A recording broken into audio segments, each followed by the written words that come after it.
Hello, so my name is Lily and today I'm going to be talking about the 9 books I read in February. Of the 9 books I read in February, 5 were audiobooks and 4 I read physically. I had 1 2-star, 1 3-star, 6 4-stars, and 1 5-star. So I think overall that is like kind of a really good reading month for me. I did a vlog this month that every book I read for it was 4 stars. So that was really exciting. And let's just get into the books. The first book I read this month was The Devil in Silver by Victor LaValle. I read this for a video that I was making reading authors that I've had mixed history with in the past.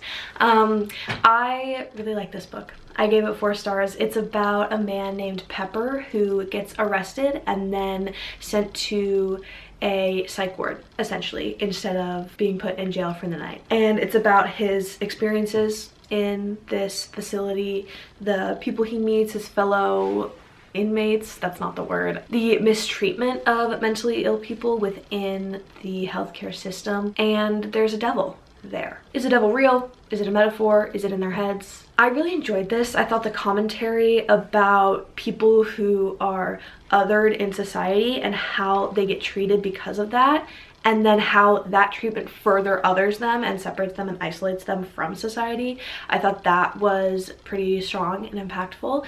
I like Victor LaValle's writing. He narrated the audiobook. I listened to this on audio, and I always think he does a really good job. And overall, I thought it was really good. Next, I read Slow Days, Fast Company, The World, the Flesh, and LA by Babitz. I read this for a video where I was reading books published before I was born. This was really good. I also gave this 4 stars. This is sort of an essay collection, kind of, about the world, the flesh, and LA. It's Eve's life and her 20s and 30s in LA in the 60s and 70s, and I really enjoyed it. It's not like revolutionary to say, wow, Eve Babitz is a really good writer, but like she's a really good writer. It got a 4 instead of a 5 because the last few sections or essays just really fell flat for me. They were not as strong as the first 2/3, which was a little disappointing, but you know, it's fine because the rest was really good, I guess. I love this cover. It was definitely worth the read. Next, I listened to the audiobook for The Book of Night by Holly Black. Oh, actually, Book of Night, not The Book of Night, just Book of Night by Holly Black. I also read this for the author video, and I also gave this 4 stars. This is about a woman named Charlie, and in this version of the world, there is shadow magic. People can control their shadows, steal other people's shadows, and Charlie is an ex-con artist, and she gets pulled back in for one more job, and it brings her into this web of people all looking for this book, The Book of Night. She also lives with her sister and her boyfriend, and is her boyfriend shady? Who knows? Who's to say? And she, like, this whole time is also trying to keep her sister out of danger. And yeah, there's double crossing and secrets and whatever, and I thought it was good. It was a little difficult to pin down the world building at first, but once I got it, I kind of got it. The characters also didn't always read their age to me. I think Charlie's like 25 and her little sister's like 22, but her little sister especially like read as like a kid at many points, which was a little frustrating, but I enjoyed the audiobook. I don't know if I'll pick up the next book. Probably not, again, if I'm being real. It was like entertaining for what it was, but I'm like kind of already forgetting things about it. But it was still 4 stars, so that's Book of Night. Next, I read A Burning in the Bones by Scott Reintgen, which is the 3rd book in the Waxways trilogy. The first one is A Door in the Dark. I feel like I've talked about this series in every video that I've made so far, and that's because I think it's really good. There's not a lot I can say about this 3rd book without spoiling the first 2, but I did take some notes. It's sort of an interesting series because in a normal series you would think, you know, you go into the plot of the first book, maybe it ends on a cliffhanger or with a reveal that changes things, that recontextualizes things, and then you go into the second book and the third and the fourth with that new information, realizing everything is bigger than we thought. There's all this stuff now that we have to figure out that we didn't even think was possible in the first book, and the series continues that way. And then also there's like companion series where like it's a different plot in each book, like like Veronica Speedwell. It's a different mystery each time and you're following the same characters, but it's different. This is neither of those. It's kind of weird. You get a reveal at the end of the first book and it puts you into the plot of the second, and then in the second book, just at the very beginning, you're dealing with the aftermath of the first book, and then you delve into something completely different. But the stuff from the first book isn't really resolved. You just jump into something new, and then at the end of the second book, you know, something happens, there's a twist, whatever. You start the third book, you don't get a resolution on the second book, and the third book starts a whole new plot. So it's like a combination of both of those things. Like, it's still, you couldn't read the, like, you would have to still read them in order to understand what's going on. But from book to book, there's not a lot of resolution. Like, you don't really get answers or a sense of completion from each plot line from book to book. So that was like weird. I didn't know how to factor that into my rating. I gave this 5 stars. Did I say that? I didn't know what to do with that, so I just pretended that it didn't matter. Like, I don't know if I liked it, I don't know if I didn't like it. I don't think I've read anything like that in that format before. Was it on purpose? I don't even know what I'm saying. So it's just like a little, like, you're kind of left wanting more, but then like you get answers, but like you don't. But I don't know. My gosh. Okay, so this series is about our main character, Ren Monroe, who in the first book goes to this magical school and she gets lost in this portal, and her and a group of her friends and enemies get transported to the top of this mountain like a million miles away from where they actually live. And magic is rationed, so they all have a limited amount of magic and they're gonna have to try to like get through the wilderness. Meanwhile, there's like a monster chasing them. Ren has some ulterior motives that you learn along the way. There's sort of an enemies to lovers romance situation with this guy named Theo. My main complaint with the series is the way the romance develops. I don't think it is developed well. I don't think as they're getting together and like before they get together, the attraction or the reasons that they're like, oh, like maybe he's actually not that bad, they're not that compelling.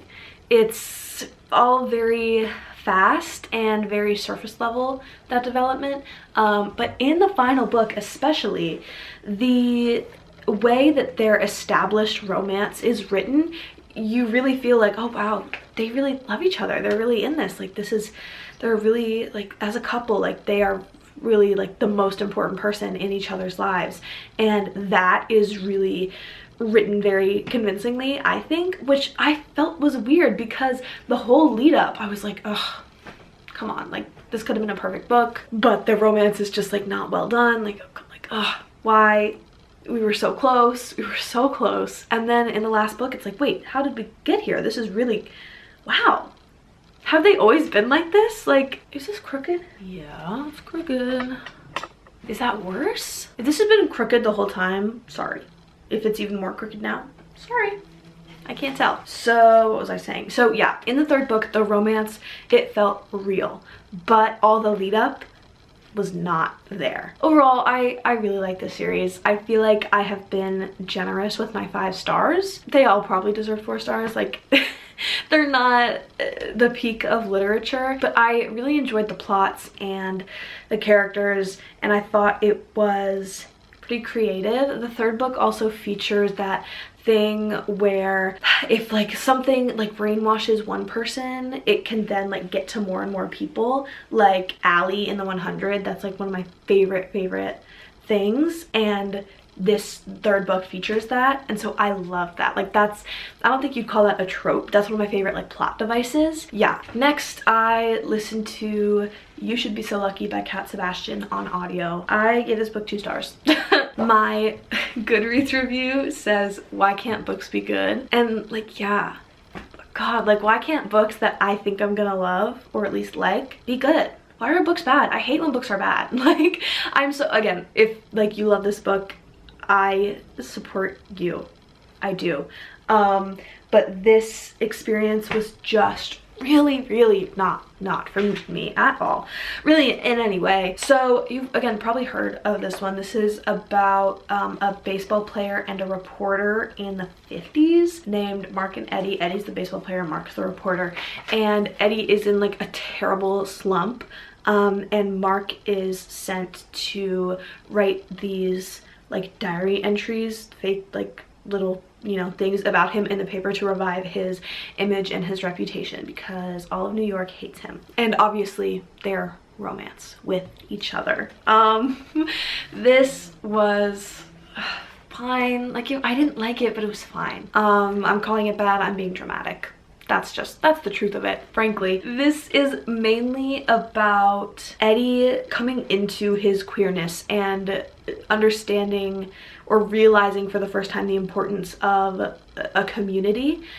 He's very isolated. His team hates him. Like, at the beginning of the book, he has no friends, and like he doesn't know any gay people. He doesn't know anyone basically, except for Mark is like the only one who's talking to him. And that was a very important perspective, I think. A lot of people complain about like queer romances or books being coming out stories. I don't like coming out stories. I'm sorry, I do. I think that is the through line to my favorite queer romances, is they are coming out stories, and I'm sorry. I'm sorry.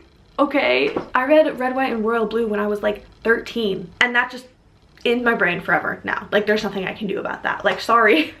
Sorry. So I would classify it as not a coming out story, but a coming in story, you know, not to be cheesy, but like he's finding himself, and he is, with Mark's help and slowly but surely the help of his teammates and his manager. And I really like sports stories, sports books, sports movies. I love. Do I like sports? No, but I love a sports piece of media. It's the team, it's the found family, it's the community. Like, that's what it is. I know it.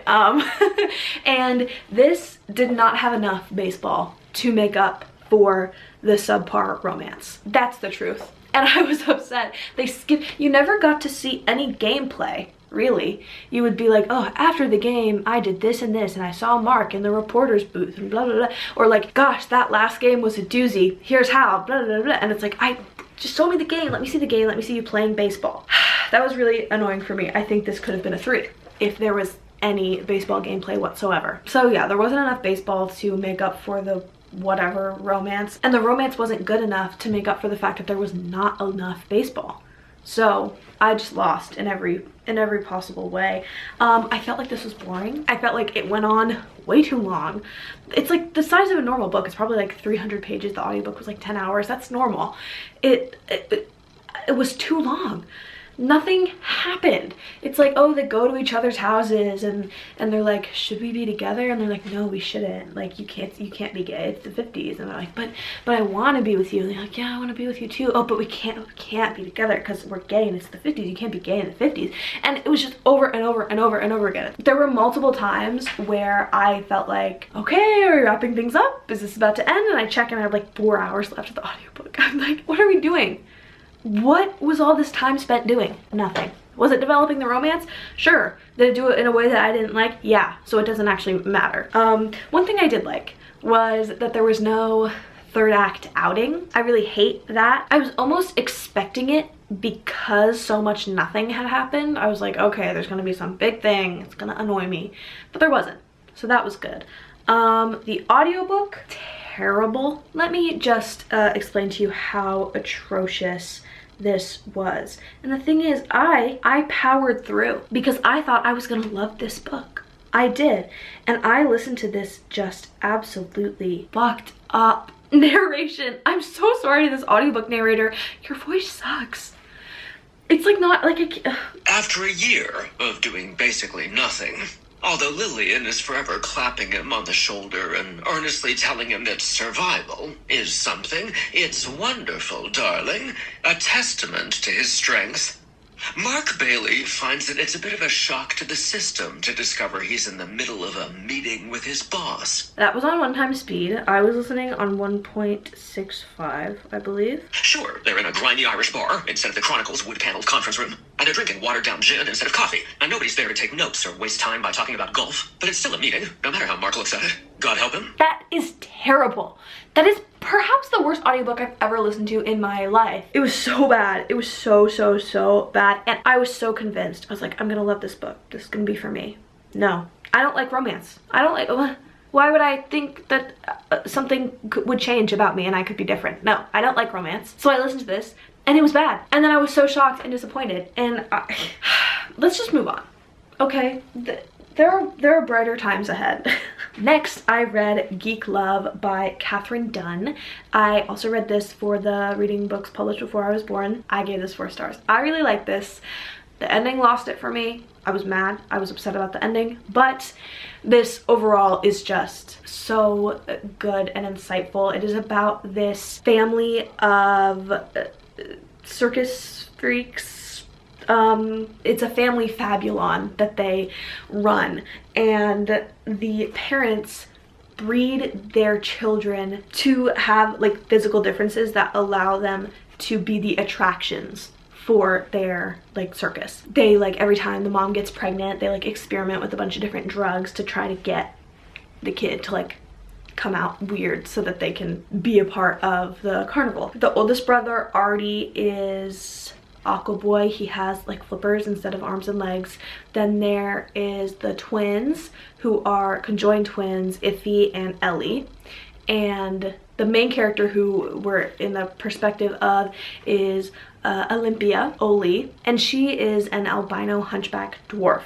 And then at the beginning of this book, her younger brother Chick is born, and he is telekinetic, and that's the family. You are also getting glimpses of the present day and Oli living in this sort of apartment building with her aging mother and a young woman who we learn immediately is Oli's daughter. This book is weird. This book is a lot. Most people, I feel like, won't like it. On Goodreads, it had a pretty high average rating. Like, all of the reviews that pop up first were all 5 stars. And like, it's a National Book Award finalist. Like, this is obviously like a good book. But there's a lot of people that it's gonna not be for at all. Like, if you have any reservations really whatsoever, don't read this. Check the trigger warnings. There are multiple on-page assaults, characters doing really messed up things to each other, like abuse, neglect. I don't feel like I fully am able to grasp or articulate the messaging of this book in a completely accurate way. I was just so wrapped up in the plot and the characters themselves that I was not really reading into the subtleties. The main conversation that I gathered was about disability and people that society deemed to be ugly. And for this being published in the 80s, I think it did a pretty good job of tackling the topics that it wanted to delve into. There was some stuff, like the way it talked about fat people. It was like, it's okay that you're fat, it's okay that you're ugly. And it's like, oh, well, who said I was ugly? Like, there are multiple times where this book aligns fatness with disability and the treatment of fat people with the treatment of disabled people, with the treatment of ugly people. And it is sort of empowering. The characters they feel empowered. They're trying to empower other people, but the way that it is framed, it's like ugliness as a main point of description as all of these characters is not a way that I think we would describe people today. I think, like, obviously it doesn't talk about this explicitly, but like the ugly laws, they were a way to target disabled people. So I understand why this book is sort of equating ugliness with fatness and disability, but that's not really the way we talk about beauty versus ugliness today. It doesn't really go into the societal standards that are the reason that all these characters are deemed ugly. Again, maybe I like missed something, but overall, did I say I gave this 4 stars? I gave it 4 stars. I thought it was really good. I thought it was so intriguing and compelling, and I never wanted to put it down while I was reading it. The ending did just kill it for me a little bit. I was really disappointed. I like to pretend the end just didn't happen and everything is fine. So next I read Slapstick by Vonnegut, which I also gave 4 stars, and I also read for the Reading Books Published Before I Was Born video.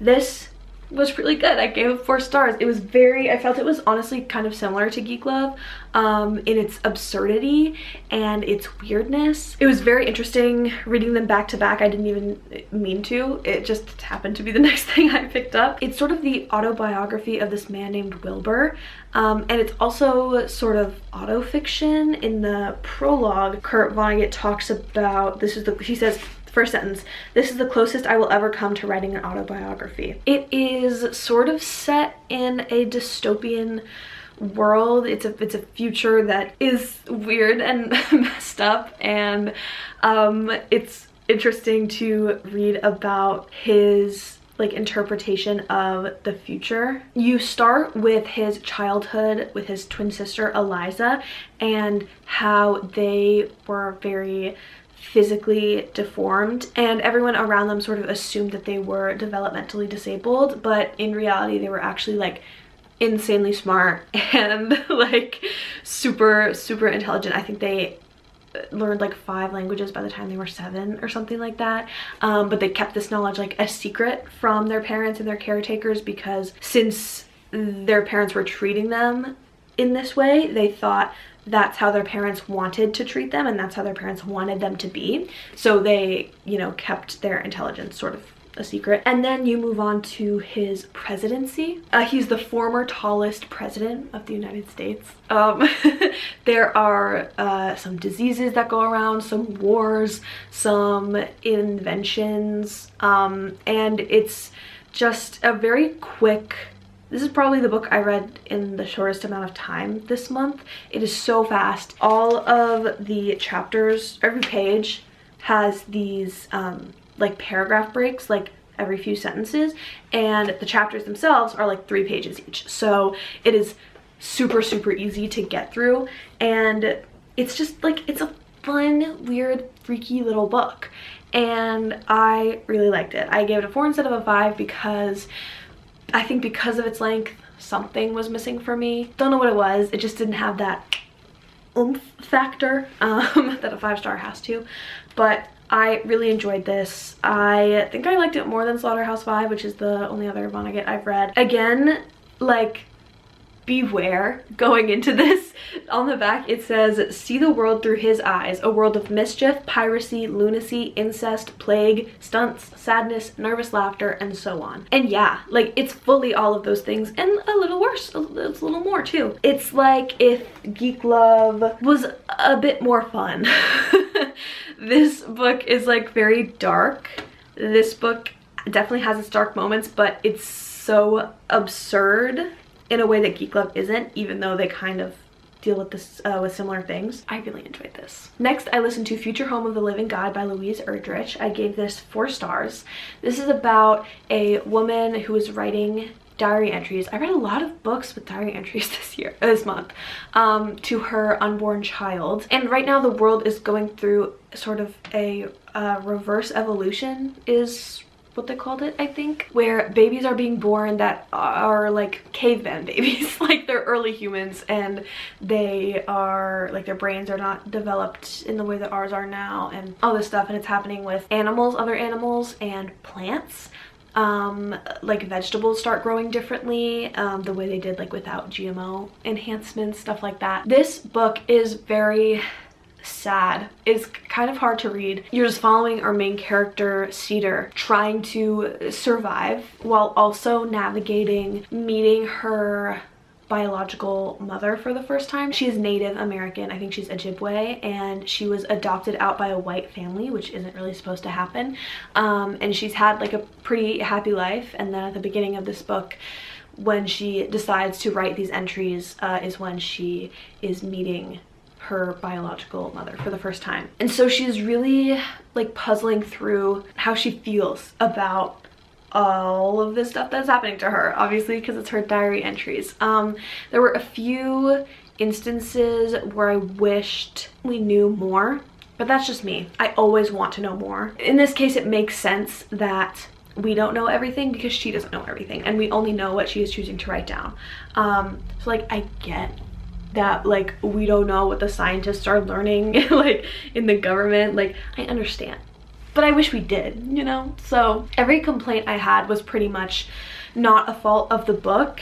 It was just different from what I wanted. Overall, this was very good, very solid.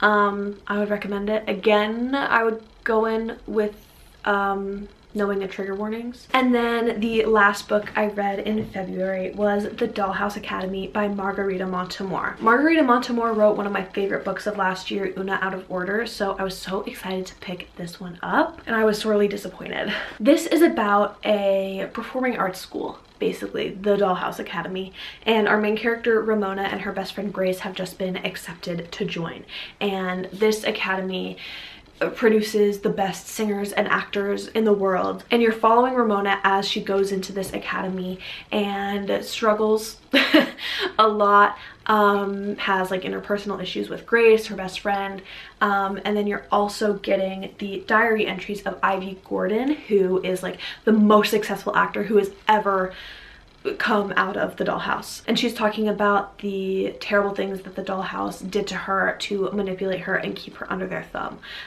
So you are learning this sort of messed up, like darker evil side of the Dollhouse, while Ramona is in like, she's having the time of her life. She's happy to be there. She's having some issues, but she's like excited. She doesn't see anything wrong with it, and slowly, you know, some darker things come to light for Ramona. I love books about fame, actors, singers, music, TV shows like this. It's one of my favorite like sub-genres, so I was so excited to be reading this, and the first 3 quarters I was loving it. I thought it was really good. The writing was like a little cheesy at times, like there were some things that like the dialogue didn't always feel natural, but like I was loving it. I was having a great time. I thought I was like properly intrigued by the darker stuff going on, and then the end, the last quarter, it was really disappointing. It made me drop this book from a 4 to a 3, and it wasn't anything like atrocious. Again, it just was stuff that I didn't want to happen, or not enough happened.